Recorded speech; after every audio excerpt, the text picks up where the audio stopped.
and welcome back to the videos, guys. God, I look tired today, really tired. Right, anyway, we're going to go over the rear and front suspension.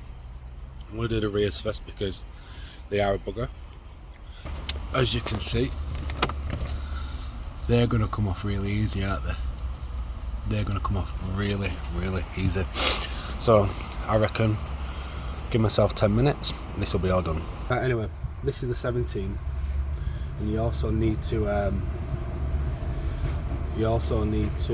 hold it here, which I'm going to do is I'm going to clean it up. It is stiff.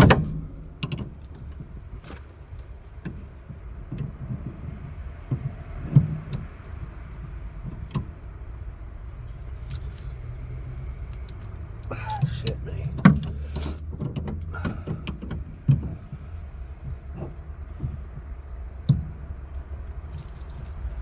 Right. I don't think this is going to play. Started to round that already.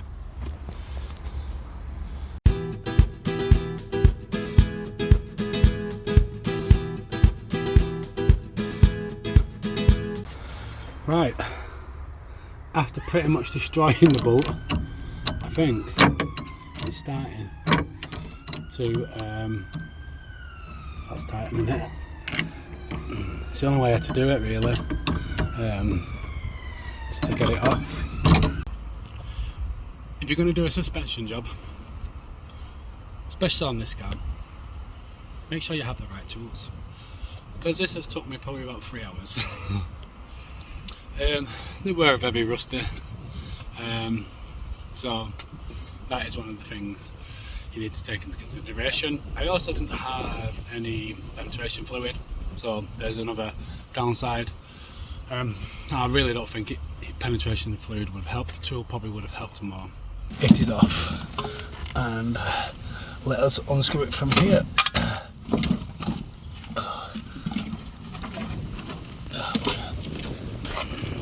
Put it down. This is what we've been driving around on. Very crusty. Okay, so for the people that are not aware, this is the suspension, the rear suspension, and the brand is Gaz. These are the Gaz rear coilovers. So I have put these in one box so you can see. I have done a review video. I'm trying to stabilize it. I have done a review video on these already, so if you've not checked that out, check it out. And there they are. Bob, there we are. They are adjustable. Let me try and get out of the wind. They are adjustable from here. You can just twist that knob there, and there's about 30 clicks, I think they said.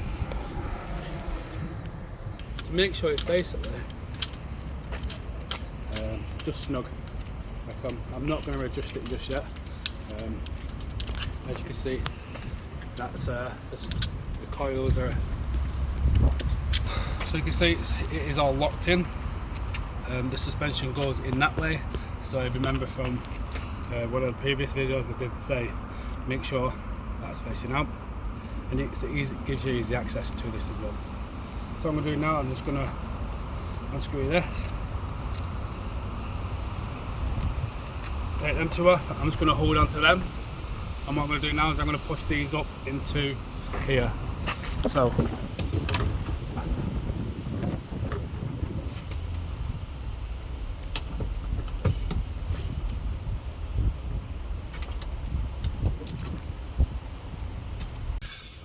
like I said, as you can see now, I've fastened it in, up,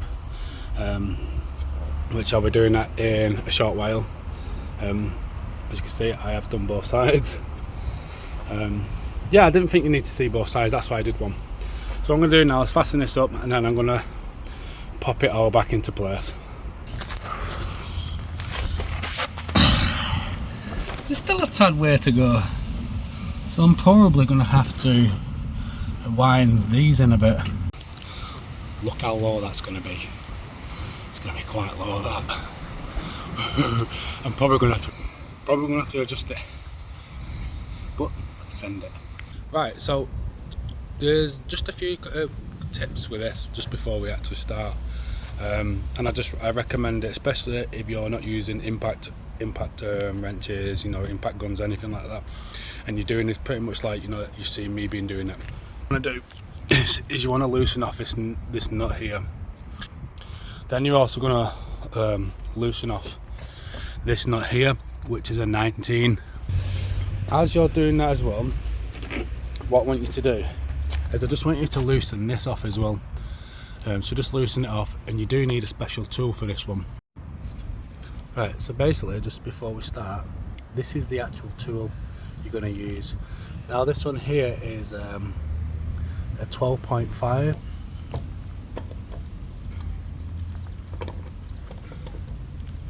And 8mm here. That just sits on top. And again, can we loosen it from here actually?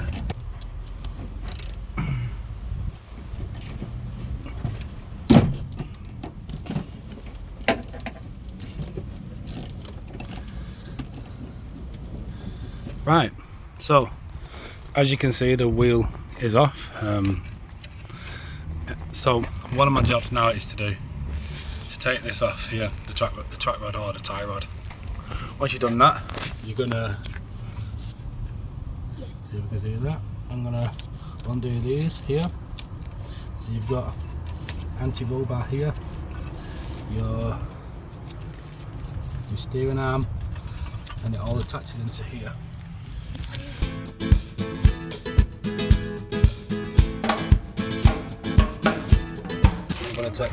I'm going to take these off.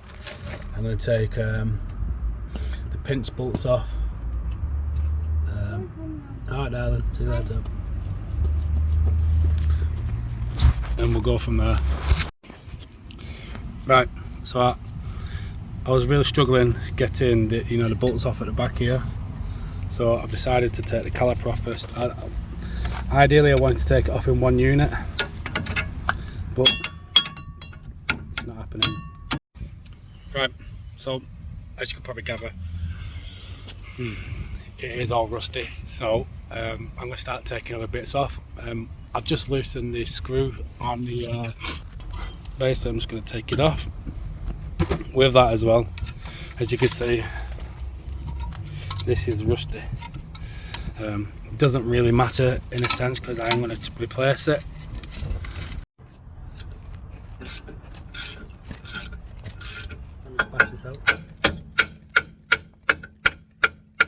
Right, so it's off. I did have to manhandle it in the end. Right, so it's off. Everything's dangling now, which is, I'll rest it on top of the anti-roll bar. This is all here. Again, steering arm, which I'm just going to cut off when I get home.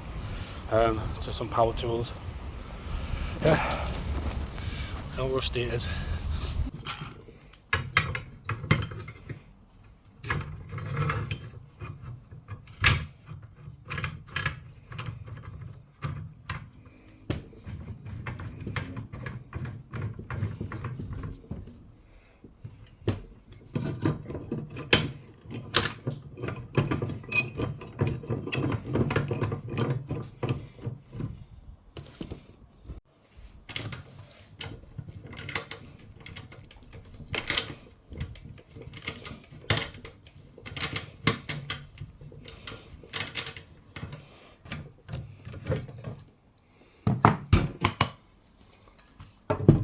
Off.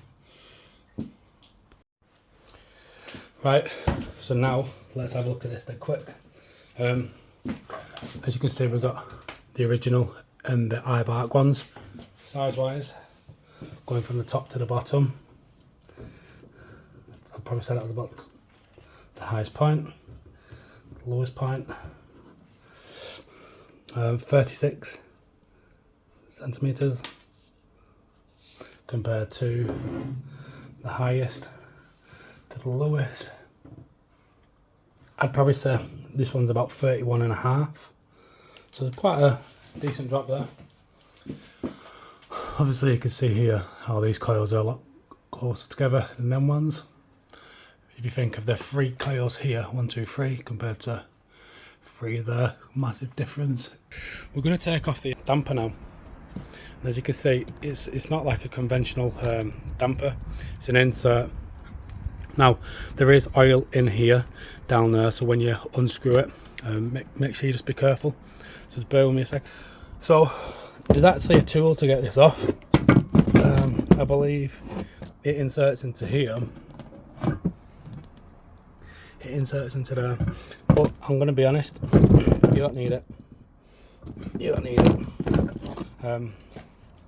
What I'm using is these. Like I said, I've already done one. I know how they work. There we are.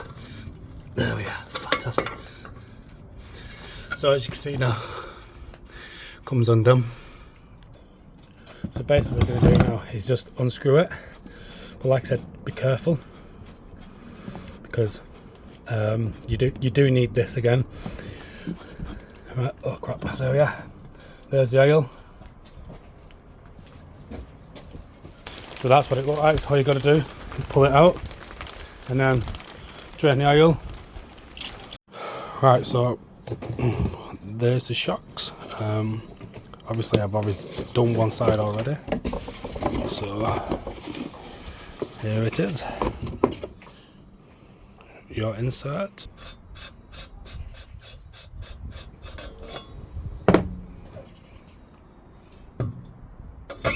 So as you can see, it's on there now. So when you're doing this again, there's a groove there. Focus, there's a groove there. Make sure that's in the groove. So dust boot, washer, and then the cap, and then your top mount. So as I'm doing that, I'm going to fasten this up, and as you can probably appreciate, it is tough with one hand. Right, so you can see that's fastened on. It does spin freely. Let me see if I can get it on a good angle. Just spin freely. That's there. Just needs a good clean up now. I'm gonna unfasten these, and then I'll show you when it's finished, that bit. Right, full unit done. Let's stick it back on the car.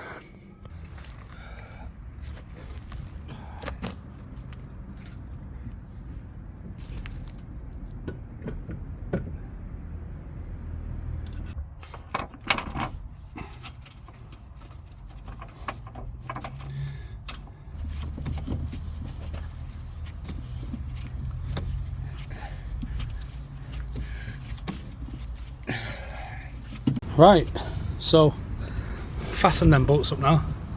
Put a new one on there. They're all fastened up.